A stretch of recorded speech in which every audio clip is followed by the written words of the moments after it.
Hello mga lods, welcome back to my YouTube channel. This is Andrea Binaltibitik once again. Meron naman akong ibabahagi sa inyo isang digital weighing scale. So ang problem ng digital weighing scale na ito ay hindi gumagana yung kanyang 1, 2, and 3. Okay, papakita natin sa inyo. Power on natin. Ayan, naka-power on na po. At pindutin natin yung 0. Ayan, 0. Pindutin natin yung 1. Wala. 2. Wala din. 3. Wala rin. So, 4. Nandun ang 4. 5. 6. 7. 8. 9. Cancel. Ayan. So, yung 1, 2, and 3 ay hindi gumagana. So, yan po yung ating bibigyan ng solusyon. Okay. So, dyan lang kayo at bubuksan ko ito.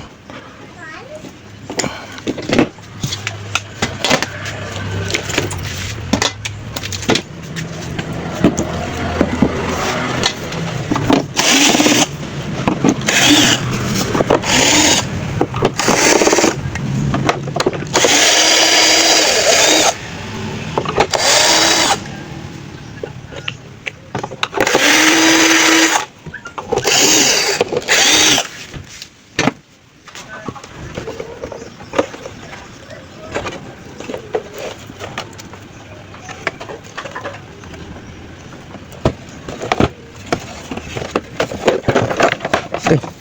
So nabuksan na natin. At ito tanggalin natin itong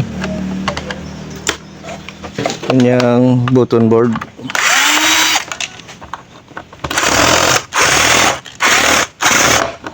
Kaya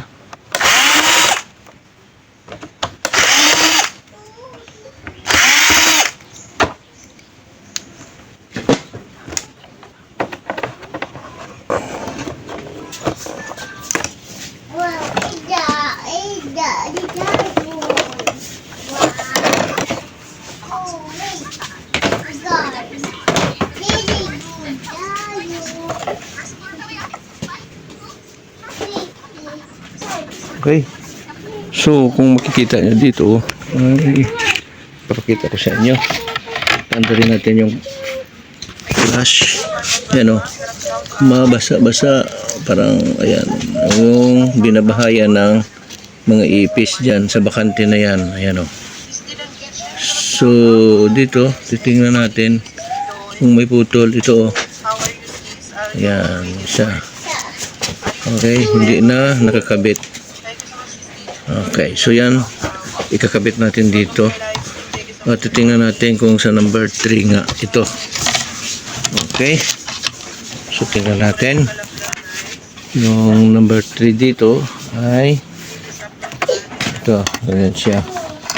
So ito yung sa ilalim, tingnan natin. Ayan,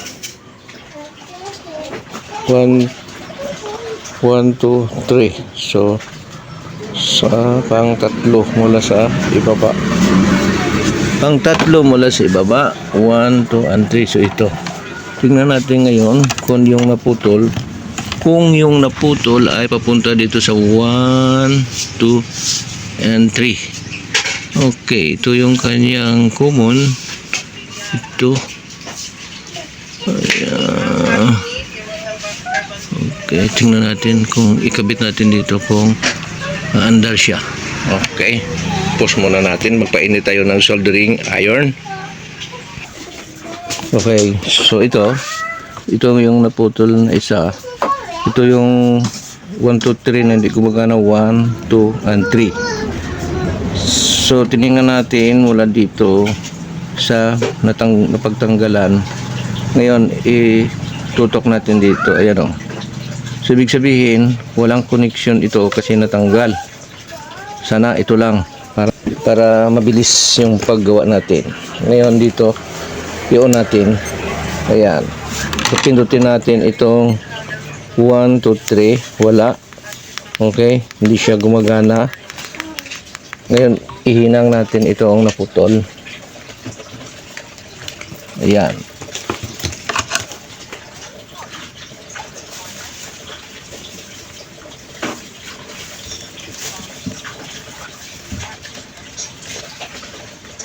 Okay, nahinang natin. Hindi natin na i-off ang power para po makita ninyo na wala tayong ginalaw na iba. Ito lang talaga. Ngayon pindutin natin yung 1, 2, 3. Ayan o. Kita nyo ba? Ayan o. Oh. So, may natanggal lang na button or na connection. Ngayon, tanggalin natin ulit para po maipakita ko lang sa inyo na cancel muna natin. Tanggalin natin ito. Ayan. Okay. So, tinanggal ko ulit for para masiguro lang. Ayan, wala tayong pinindot na iba. Ito lang 1, 2, 3. Bilangin natin para makita yung 1, 2, and 3. Then ito yung 1, ito 2, and 3. Okay, ngayon ibalik natin yung tinanggal ko. Okay, ayan. Ibalik natin ng maayos. Okay, nabalik natin ng maayos. Pindutin na natin ngayon. Bibilang tayo 1, 2, and 3. 1, 2, and 3. Okay, 1, 2, 3. Ayan. So, 1, 2, and 3. Ulitin natin. 1, 2, and 3. Okay? So, solve na ang problem. Ngayon, hindi ko na ipapakita ito kung paano natin isarado. Linisin ko na lang yan. At ibalik lang ito dahil ito ay ang issue lang naman dito sa pag-repair natin. Ang sabi ng customer ay hindi gumagana yung 1, 2, and 3. At pinakita ko naman sa inyo na may natanggal dito na connection. And then nung ibalik natin, gumana yung 1, 2, and 3. Tinanggal natin, hindi na gumana, binalik natin, gumana na. So consider ang unit is solved. So yan lang po yung problem. Huwag muna natin bastang itapon kasi ito ay may pagkakataon pa na maayos. So ang digital weighing scale ay nagawa natin yung hindi gumagana yung 1, 2, and 3 dahil may naputo lang po na linya. So ang gagawin ko dito pa next is huhugasan ko ito ng alcohol para maalis yung moisture dito at i-assemble ko lang. So maraming salamat sa inyong panood at kung hindi pa kayo nakasubscribe, please subscribe, pindutin po yung ating bell all dyan para mag-i-updated kayo sa mga video aking i-upload. So sa mga nagtatanong kung saan yung location ko, nandito po ako sa Rojas City, Capiz, Philippines. Yan po, maraming salamat sa support at magandang buhay sa lahat. This is your host, Andy Rabino TV Tech. Maraming salamat. Bye-bye!